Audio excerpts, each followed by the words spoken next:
Cuentos y relatos.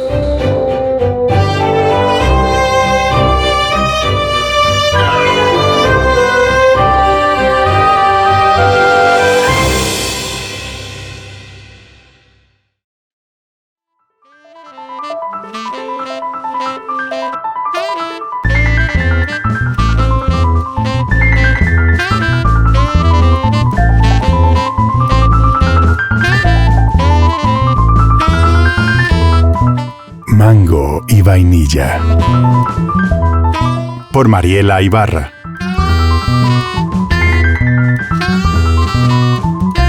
Marta perdió la virginidad a los 16 en brazos de uno de esos patanes de los que su mamá tanto le advirtió. Fue rápido, doloroso y excitante. Se despidió del tipo haciendo un gesto con la mano, que luego se llevó a la nariz para sentir nuevamente ese olor a macho. A los 17 escribía en un calendario el nombre de los hombres con los que se acostaba.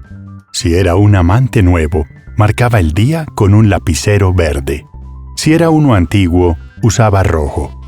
Cuando cumplió 20 años, se había acostado con tantos hombres que sus calendarios parecían un festival navideño. No era especialmente hermosa. Tenía esa clase de belleza que le permitía perderse en una multitud, pero que le robaba el aliento a quien la mirara detenidamente. A pesar de ser una adulta, había conservado un porte de adolescente que en ocasiones la hacía lucir irresistible y otras desvalida. Una flaca apretadita, le habían dicho alguna vez. No tuvo relaciones especialmente cercanas con mujeres hasta que se inició en prácticas lesbianas, más o menos a los 26. Fue entonces cuando conoció a Clara, quien se volvió el centro de su universo. Juntas iban al mercadito saludable, a clases de emprendimiento y a talleres de conexión femenina. Leían pasajes del manifiesto Scum, se bañaban en aceites de mango y vainilla, y el sexo dejó de ser para Marta una actividad netamente lúdica para convertirse en un acto de autodescubrimiento. Clara era una amante atenta, pero brusca. Le metía los dedos en gancho o candado mientras le daba un apretón firme en los senos y le invadía la boca con la lengua, lo que le provocaba a Marta orgasmos explosivos. A pesar de esto, vivir con Clara era como estar en un terremoto. Cuando te dabas cuenta de lo que pasaba, ya tenías las paredes encima. En una ocasión, le dejó de hablar a Marta 3 días porque no se comió una arepa que le había guardado. En otra, la emprendió contra un vecino porque les abría la puerta descamisado cuando alguna de ellas iba a pedirle algo. Pero siempre, después de esos ataques, regresaba más dócil, cariñosa y cálida, excepto en la cama, donde seguía siendo una bestia. Sostenían la casa a duras penas, con el trabajo de Clara como secretaria y el de Marta redactando artículos para una revista especializada. A pesar de esto, el dinero nunca fue una causal de discusión, aunque el temperamento variante de Clara era algo que no podía ignorarse. Clara se fue una noche después de una discusión sobre un portavasos. Marta había dejado un vaso húmedo sobre la mesita de girasoles recién pintados de Clara. El daño no era grave, pero a Clara le pareció un acto de tal desconsideración que la llevó a un ataque de ira de esos que hacen azotar puertas, vajillas y muebles. Marta nunca entendió la naturaleza de ese arranque, al que uno de sus amigos diagnosticó, para furia de esta, como falta de pene. Esperó el regreso de Clara con paciencia, recordando los besos en la mañana, su olor a fruta y galletas, sus arranques de celos, las llamadas en todo momento y en general todos esos actos de dependencia que la gente usualmente confunde con amor. Pasados 4 meses, Marta entendió que Clara no volvería y empezó ese lento proceso de intentar olvidarla. Se refugió en la noche como una condenada, evitando los momentos a solas. Así le representaran una mala compañía. Mucha rumba, mucho trago, muchas drogas, pero en especial, mucha gente. Decenas de personas desfilaban todas las semanas por el apartamento de Marta. Amigos suyos, de los del alma, no tan amigos también. Los amigos de los amigos eran igual de bienvenidos. Sin embargo, una vez se iba el último visitante, lavaba el ron de la taza de Clara, colgaba la chaqueta en el closet de Clara y se acostaba a dormir en la cama que Clara compró para las dos y sobre la que lidiaban jornadas enteras de pleno placer animal. El único espacio no invadido por la fina, sutil presencia de ella estaba en sus sueños, y a veces estos la traicionaban. Fue entonces cuando conoció a Dionisio, y nuevamente se revolucionó su mundo. Se lo cruzó en un taller de guitarra, y primero la engatusó esa gracia de bailarina con la que pasaba los dedos gruesos y arrugados por las cuerdas. Él le llevaba más de 20 años, y eso era algo que la inquietaba. Aún así, lo que más le gustó fue que Dionisio no la abordaba con deseo, sino con una actitud protectora que, para su sorpresa, le resultó irresistible. Lo sorprendió con un beso en una noche de lluvia, mientras la acompañaba a tomar transporte. La primera vez que intentaron acostarse, ella rompió en llanto en cuanto le besó los senos. Él la contempló en silencio, y cuando consideró apropiado, la acercó a su pecho desnudo, repleto de pelos blancos. A las pocas semanas ya vivían juntos. La vida con Dionisio era cómoda, fácil, sin sobresaltos. Una vida reposada que le permitía largos momentos de ocio empleados en su recién descubierta pasión por el dibujo y la fotografía. Más importante aún, lejos del tortuoso recuerdo de Clara. A pesar de esto, algo la inquietaba, y ya después del primer año estaba llegando a un límite. Dionisio era malo en la cama. Tiraba como un ratón. Al respirar, emitía una especie de silbido. Su sudor olía a caballo. Y aunque en este caso podría ser algo afortunado, duraba poco. Alguna vez Marta conoció a la ex esposa de Dionisio, con quien, a pesar de no tener hijos, conservaba una buena amistad. Ellos realmente eran el uno para el otro. Inteligentes, atractivos y con esa manera de seducir que solo demuestra a alguien seguro de lo que tiene. Marta nunca entendió los motivos de su separación, pero estaba segura que el desempeño sexual de Dionisio tenía mucho que ver. Su insatisfacción era una molestia que no compartía con nadie.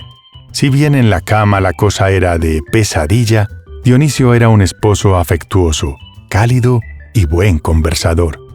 Marta pensaba que la única queja que tenía de él era insignificante, pero cobraba cada vez más fuerza. Posiblemente por eso, devoraba con pasión a Anaïsnin. Le parecía en especial atractivo ese pobre varón que terminaba víctima de su monstruoso deseo, aunque ahora pasaba por el mejor momento de su etapa Bukowski. Esa noche en especial, la cosa pintaba bien. Dionisio no llegaría sino hasta la mañana, y después de leer La rudeza candente de Bukowski, no estaba de humor para fingir un orgasmo. Cerró el libro entrada la madrugada y se tendió boca arriba, concentrándose en la lámpara de techo que ya había memorizado. A esa hora, la lámpara tomaba un aire mítico que de día no alcanzaba a percibir.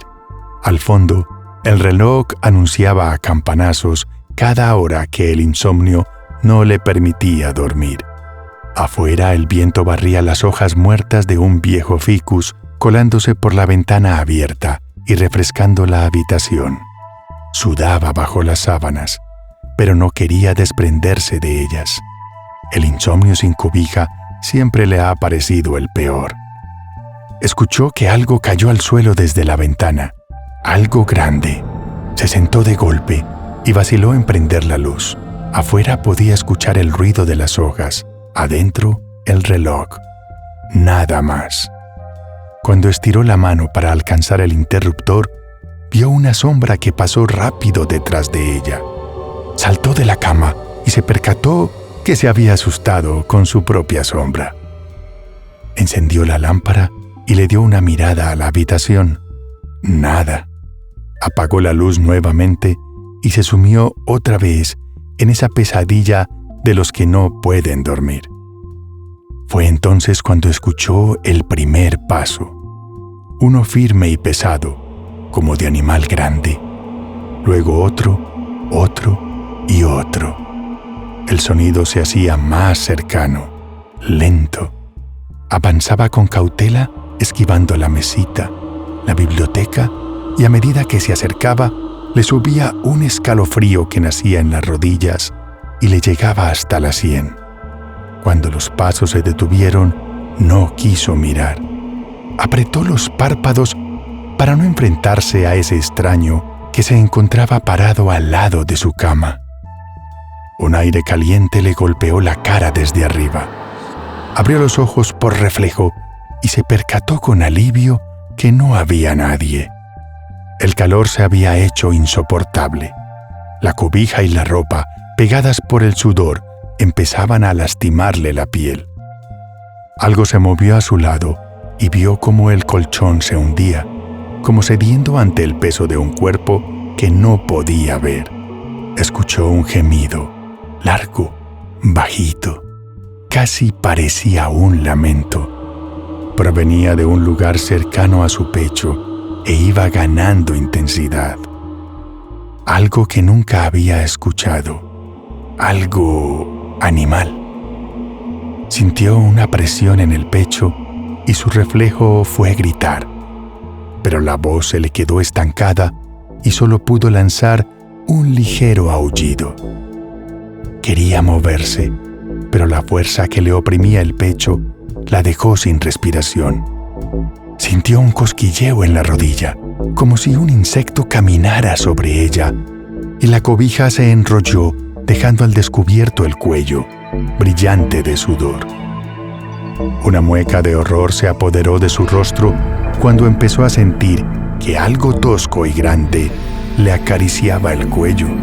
La falta de oxígeno la tenía al borde del desmayo, pero cuando estaba a punto de perder el sentido, la presión cedió un poco, permitiéndole tomar aire. Entonces escuchó que algo aspiraba y ella se sintió exhausta, también más indefensa. Algo como dedos se enredaron en su cabello y le tocaron la cara. Uno se posó en sus labios y pudo sentir un olor inmundo.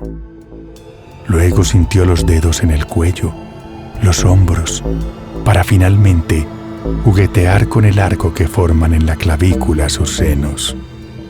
La presión se liberó. Marta aspiró de nuevo y antes que pudiera recuperarse, sintió que algo agarró sus senos con violencia. Ella permaneció inmóvil, aterrada, pero entre más asustada, más excitada se sentía. La mano se abrió camino hasta el vientre y unas garras gruesas se clavaron en sus costillas. Marta dejó escapar un gemido y esa cosa aprovechó para presionar más el pecho. Cerró los ojos y el encuentro entre sus párpados fue húmedo, casi tanto como la humedad que crecía entre sus piernas. La bestia rugía mientras ella esperaba, con cierta ansiedad, la primera embestida. La mano bajó hasta su pubis y se abrió espacio entre los labios, viscosos y cálidos. Los dedos jugaron, presionando su clítoris hasta dejarla al borde del orgasmo, pero cuando estaba a punto de estallar, abandonaron la presión y le hicieron una caricia fuerte como un gancho que incluía las yemas y la palma. Un nuevo gemido escapó de sus labios y en el fondo de este, un nombre. Clara. Las cosquillas empezaron con un orgasmo que se tornó espasmódico mientras sentía cómo iban entrando 1, 2, 3 dedos. Los rugidos de la bestia terminaron confundiéndose con sus gemidos, que para ese momento eran una mezcla de gritos y llanto. Recuperó el aliento y se percató de que ya no se sentía aprisionada. Se sentó y comprobó la humedad que escurría entre sus tangas. Caminó hacia la ventana para tomar un poco de aire y un rayo iluminó brevemente la estancia. En el vidrio de la ventana vio el reflejo de su rostro, deformado con un gesto morboso, y en la profunda oscuridad de la mirada de esa bestia identificó el sutil aroma a mango y vainilla de Clara.